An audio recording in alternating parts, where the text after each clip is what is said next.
வாழ்க வளமுடன். Healing hands education healing centre தங்களை அன்புடன் வரவேற்கிறது. இந்த தண்ணியை மார்கழி மாதம் தினமுமே வீட்டுக்கு முன்னாடி தெளித்தா ரொம்ப நல்லது. எந்த தண்ணின்னு கேட்குறீங்களா? அதை பற்றி தான் தெரிஞ்சுக்க போகிறோம். சிலர் என்ன சொல்லுங்கள், நான் இருக்கிறது ஃப்ளாட் சிஸ்டமில் இருக்கேங்க, நான் வீட்டுக்கு வெளியில் தண்ணிலாம் தெளிக்க முடியாதுங்க, இல்லை நான் வாசலில் போய் கேட்டு திறந்து வெளியில் தண்ணி தெளிக்க முடியாது, அந்த மாதிரி வசதிகள் கிடையாது. எல்லாத்துக்குமே சொல்யூஷன் தான் நம்ம இது இப்போ பார்க்க போகிறோம். இதை இந்த வீடியோ முழுசாக பாருங்கள். இப்போ மார்கழி மாதம்னாலே நார்மலாகவே ஒரு தெய்வீக மாதம், தெய்வீக தன்மை கொண்ட மாதம். இந்த மாதம் வந்து நிறைய நல்ல விஷயங்கள் செய்யலாம், தெய்வீக காரியங்கள் கொண்ட நிறைய நல்ல விஷயங்கள் நிறைய செய்ய நம்ம எந்த அளவுக்கு செய்கிறோமோ அந்த அளவுக்கு நம்ம வாழ்க்கை மிக மிக உயர ஆரம்பிக்கும். சரி, இப்போ நம்ம வீட்டுக்கு எப்பயுமே லக்ஷ்மி கடாட்சம் வீட்டில் எப்பயுமே இருக்கணும், ஒரு தெய்வீக தன்மை இருக்கணும். அதுக்கு என்ன பண்ணணும் அப்படின்னா, மார்கழி மாதம் காலையில் சீக்கிரம் எழுந்திரிச்சணும். சீக்கிரம்னா ஒரு 6 மணி 7 மணின்னு கேட்குறோம், அது சீக்கிரம் கிடையாதுங்க. பிரம்ம முகூர்த்தத்தில் நம்ம கண்ணு முழிச்சிருக்கணும். கண்ணு முடிச்சு உக்காந்துடணும், அதாவது தூக்கத்தை விட்டு ஏஞ்சி வந்துடணும். ஏந்திரிச்சிட்டு குளிச்சிங்கன்னு வச்சுக்கோங்களேன், ரொம்ப சூப்பராக சிறப்பாக இருக்கும். அதுவும் இந்த மார்கழி மாதத்தில் நல்லா கேட்டுக்கோங்க, இதில் வந்து ஒரு சிறப்பான குளியல் ஒன்று செய்யலாம். அந்த சிறப்பான குளியலை பற்றி சொல்கிறேன். முதல்ல நைட்டு ஒரு பக்கெட்டில் தண்ணியை வச்சு ஓப்பன் ஏரியாவில் வச்சுருங்க. உங்கள் பால்கனி ஏரியா இல்லை மொட்டை மாடி அந்த மாதிரி எங்கே வைக்க முடியுமோ அங்கே ஓப்பன் ஏரியாவில் வச்சுருங்க. எங்கள் வீட்டில் அந்த மாதிரி ஓப்பன் ஏரியாலாம் வைக்கலன்னா கூட பாத்ரூமில் பிடிச்சி வச்சுருங்க ஒரு பக்கெட் தண்ணி. பால்கனி அது ஓப்பன் ஏரியாவில் வைக்கிறது ரொம்ப சிறப்பு. நைட்டு ஃபுல்லாக பிடிச்சி வச்சுட்டு காலையில் எழுந்திரிச்சு அந்த தண்ணியில் குளிக்கணும். ஏற்கனவே குளிர் அதிகமாக இருக்குது, இதில் வேறு இந்த பச்சை தண்ணியில் குளித்தா நீங்கள் லைட்டாக வார்ம் வாட்டர் கலந்துக்கலாம். சுடு தண்ணி கலந்துக்கிட்டு அந்த பச்சை தண்ணி இருக்குது பாருங்கள், குளிக்கக்கூடிய தண்ணீர், அதை ரொம்ப சில்லுன்னு இல்லாமல் ஒரு காமனான சூடு, ஒரு தொட்டால் ரொம்ப சில்லுன்னு இருக்கக்கூடாது, ரொம்ப சூடாகவும் இருக்கக்கூடாது, அந்த மாதிரி சூடில் நீங்கள் குளிச்சிருங்க. அது ரொம்ப சிறப்பான தன்மை நமக்கு இருக்கும். அதாவது நைட்டு ஃபுல்லாக ஓப்பனில் தண்ணி இருக்குது. நம்ம என்ன சொல்லுவோம், அடுத்த மேலே டேங்க் இருக்குங்க, டேங்க் ஓப்பனில் தாங்க இருக்குது. அந்த தண்ணி நம்ம குளிக்கிறதுக்காக வச்சுருக்க தண்ணியோட தன்மை வேறு, டேங்க்கில் மற்ற தண்ணி அணைஞ்சி ரிசீவ் பண்ணது பாருங்கள், அதோட தன்மை வேறு. நம்ம ஒரு பர்பஸ்க்காக ஒரு விஷயம் செய்கிறோம் பாருங்கள், அதில் எக்கச்சக்கம் நினைஞ்சு நமக்கு எண்ணங்களும் அதில் பதியும். அதனால் அந்த தண்ணி பிடிச்சி வச்சு அந்த தண்ணியில் குளிங்க. தலை குளிக்காமல் தாராளமாக குளிக்கலாம். சரி, குளிச்சுட்டு என்ன பண்ணணும்? குளிச்சுட்டு பெண்களே உங்களுக்காக முக்கியமாக நீங்கள் என்ன பண்ணுங்கள், வீட்டு வாசலில் தண்ணி தெளித்து கோலம் போடுங்க. என்ன தண்ணி தெளிக்கலாம்? இந்த மார்கழி மாதம் பசுஞ்சாணத்தோட சாணம் கிடச்சிதுன்னா அதை தண்ணியில் கரைச்சி தண்ணி தெளிக்கிறது வீட்டுக்கு அவ்வளோ நல்லது.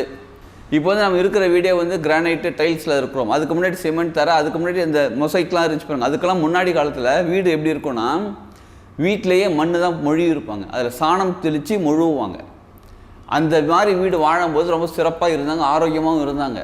இந்த சுகர் கம்ப்ளைண்ட் கிடையாது, பிபி கிடையாது, கொழுப்பு கிடையாது, இந்த மாதிரி எக்கச்சக்கமான விஷயங்கள் கிடையாது, ரொம்ப நல்லா இருந்தாங்க. ஆனால் இப்போ நம்ம மாடர்னைஸ் ஆக இப்போ நமக்கு பொருளாதாரத்துலேயும் கொஞ்சம் கஷ்டம் வந்துட்டு இருக்குது. இப்போ உடம்பும் பெரிய பிரச்சனை வந்துட்டு இருக்கு. எவ்வளோ செலவு பண்ணால் உடம்பு ஆரோக்கியம் கிடைக்க மாட்டேங்குது. சரி, ஓகே, இப்போ இருக்கிற டெக்னாலஜியில் நம்ம எப்படி சிறப்பாக வாட்டுறது அதுதான் இப்போ தெரிஞ்சுக்க போயிடும்.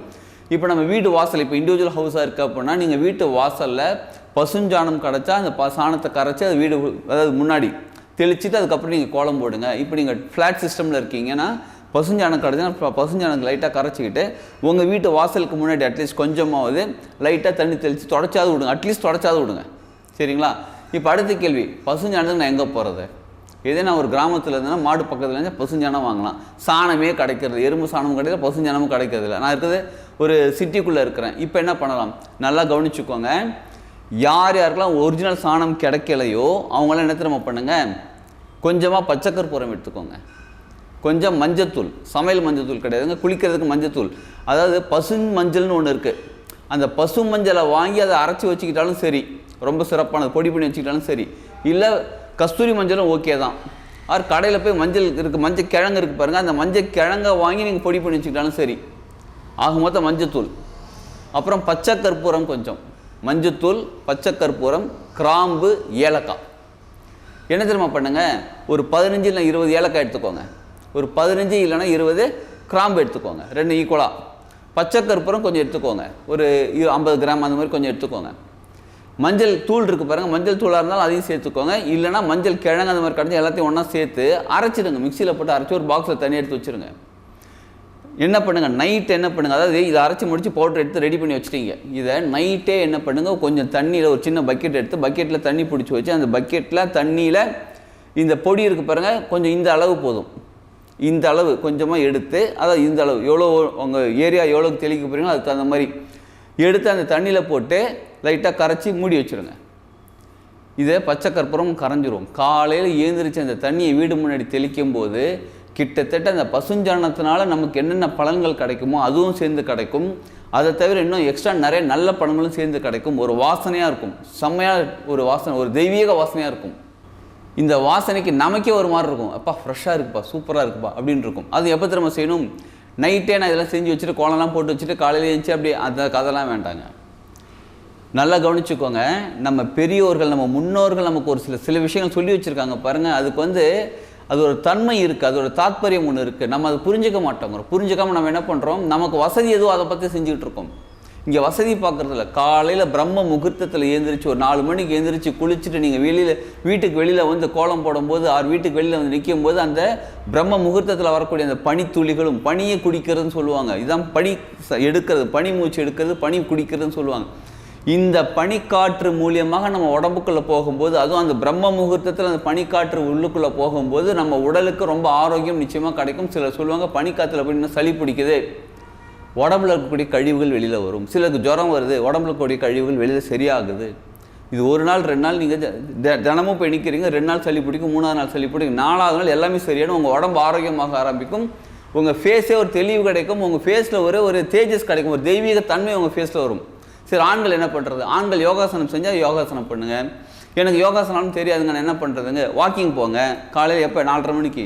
ஸோ நிறைய பேர் எப்படி தெரியும் வாக்கிங் போகிறாங்க, இந்த மஃப்ளர்லாம் கட்டிக்கிட்டு, இந்த மங்கி கேப்டன் ஒன்று போட்டுக்கிட்டு, இந்த ரவுண்ட் காலர் மாதிரி ஃபுல்லாக ட்ரெஸ்ஸை போட்டுக்கிட்டு, ஸ்வெட்டர் போட்டுக்கிட்டு, கையில் க்ளவுஸ்லாம் போட்டுக்கிட்டு, ஷூ போட்டுக்கிட்டு, ஃபுல் பேண்ட், ட்ராக் பேண்ட் போட்டுக்கிட்டு, ஃபுல் பேண்ட் போட்டு முகத்துக்குலாம் இப்படி போகிறாங்க. அந்த மாதிரிலாம் வாக்கிங் போகிறது வேஸ்ட்டு. சீரியஸாக சொல்கிறேங்க. முடிஞ்சால் வெறுங்கால நடங்க, முடியலன்னா நார்மலாக செப்பல் போட்டுக்கோங்க, கம்ஃபர்டபுளான செப்பல் போட்டுக்கோங்க. முடிஞ்சளவு காட்டன் வேஷ்டி இல்லை காட்டன் பேண்ட் போட்டுக்கோங்க, டிஷர்ட் காட்டன் டிஷர்ட் அந்த மாதிரி ஏதாவது ஒன்று போட்டுக்கோங்க. ஃபேஸ்லாம் ஓப்பனில் இருக்கணும், அது மூச்சு காற்று முழுமையாக உள்ளே போகணும். அதில் போங்க, நல்லா இப்படி கை வீசி இப்படி நல்லா நடங்க.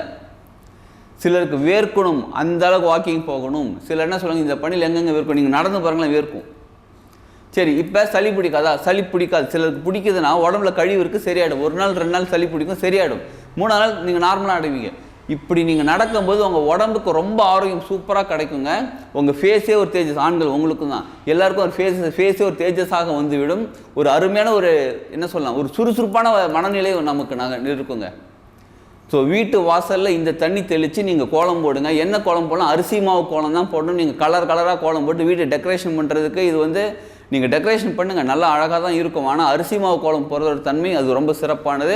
முடிஞ்சால் இந்த சாணம் கிடைக்கிறவங்க இருந்தீங்கன்னா சாணம் எடுத்து அந்த கோலம் போட்டு நடுவில் வச்சுருங்க.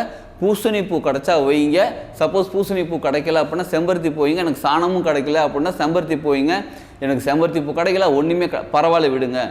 உங்ககிட்ட இப்போ என்ன இருக்கோ அந்த தாத்பரியத்தை நீங்கள் புரிஞ்சிக்கிட்டு அந்த செயல்கள் செய்யும்போது அதற்கான முழு பலன்கள் உங்களுக்கு கிடைக்கும்.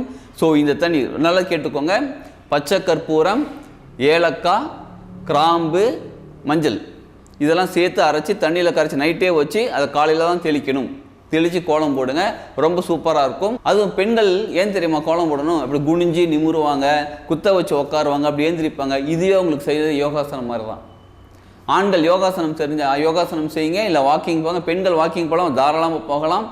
பெண்கள் யோகாசனம் செய்யலாம், தாராளமாக செய்யலாம். ஆனால் நிச்சயமாக தண்ணி தெளித்து கோலம் போகிறது ரொம்ப சிறப்பாக இருக்கும். உங்கள் வாழ்க்கையை சிறப்பாக மாற்றக்கூடிய தன்மை உங்களுக்குள்ள வரும். லட்சுமி கடாட்சமாக இருக்கும் உங்கள் வீடு, ரொம்ப மகிழ்ச்சியாக இருக்கும். பொருளாதாரம், தேவையான பொருளாதாரம் சேரும்.